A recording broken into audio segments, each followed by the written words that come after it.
of the IOU mural that was there before the Truman College.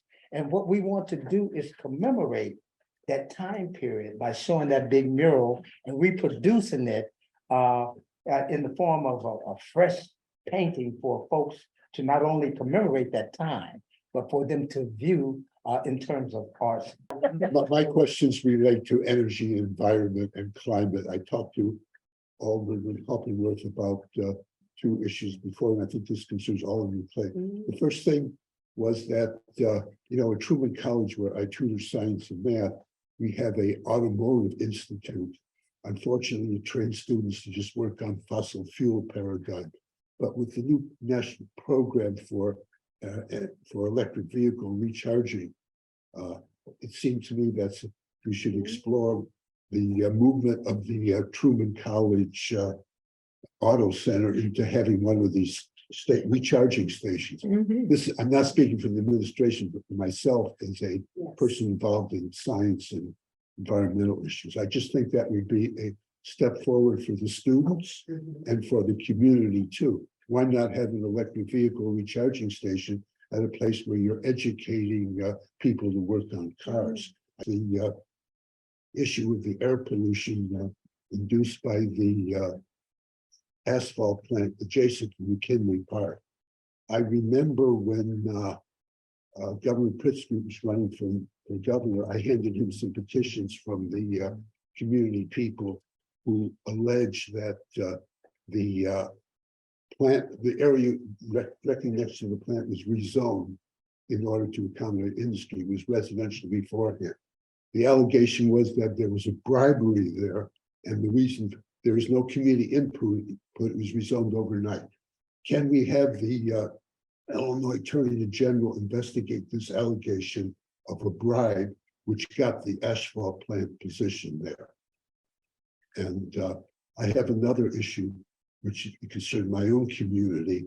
I live in the 39th Ward, Alderman Samantha Nugent's, and I talked to Alderman Nugent back before she was running for re-election about what happened at North Park Village where I live. I was there some years ago when Mayor Daley had installed a solar energy panel. And then I heard maybe a few months, some months before that the panel was discontinued because it's more economical to continue fossil fuels. So I was really outraged that we would retrogress backward. What does it say to our young people that seniors are discontinuing use of renewable energy? So I asked Alderman Nugent when she looked into that. I asked her before November, and I've not heard back from her since. I have something that I would like to bring up, and that is the policing in our district. And not just the policing as you normally think of it, but the nuts and bolts type of policing, like traffic tickets given out to people who hit people, like our member here who got hit by a car right in the corner. And also bus stops. Police never patrol the bus stops. And there's always some sort of delivery truck in the bus stop where I catch the bus, which means the bus cannot pull up to the corner, which means I have a hell of a time to get on the bus, even when they lower the step. I'm worried because at Memorial Day, I was with a group of friends and people were talking about leaving the city. I've been in Chicago 31 years. The first part of my life, I was in Detroit that witnessed unimaginable flight from the city. First white flight, and then it was middle-class African-American flight. And I saw the hopes and the dreams and all the progressive movements being just shot dead because there just was no money left in there. So that being the challenge of the era is like, how do we continue to attract people? I started attending something called the Progressive Democrats of America many years ago.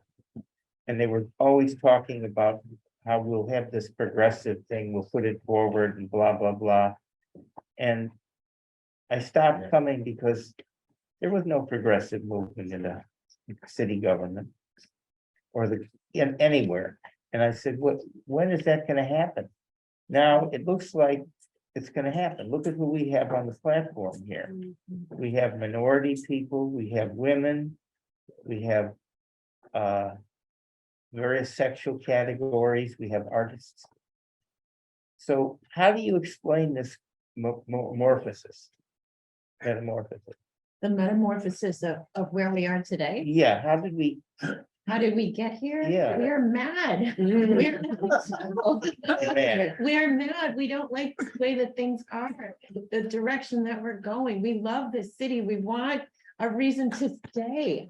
We want reasons for people to come, Yes. families to go to the school, people to ride the PTA, and reasons to love the art around our town. There's joy here. There are youth here. There are ordinances that we need to pass to make sure that people, especially our young Black and brown men on the south and west sides, have things to do. We have to end the food deserts. We have to end these mass parcels of land which have nothing on them because the buildings were raised. For what reasons? I don't know. You know, we know that there have been parts of the city that have been disinvested in since the beginning of our time. And we know that policing is a racist institution because that's the way it started. And we know that we are not going to be able to end, you know, all the terribleness that is within cities, but the city is where we're going to find work. It's where we're going to find community. It's where we have found community. And the reason we want to stay is because of community. So we want to make it better for everybody. And that is the reason why we're here today. We have the most progressive city council in history, the most diverse, with more LGBTQ people and with more siblings of immigrants, families, with more women, with more people who have a feminist perspective, in that when we come together, we can do so much more, but we can't rely on the things that we have been continuing to rely on in the past because they don't work. It's not enough to put more money into policing. We already do. We are one of the high, like per capita, dollar per dollar, spending so much on the police and it's not working. So we have to look at that system. Everything is a system and a structure.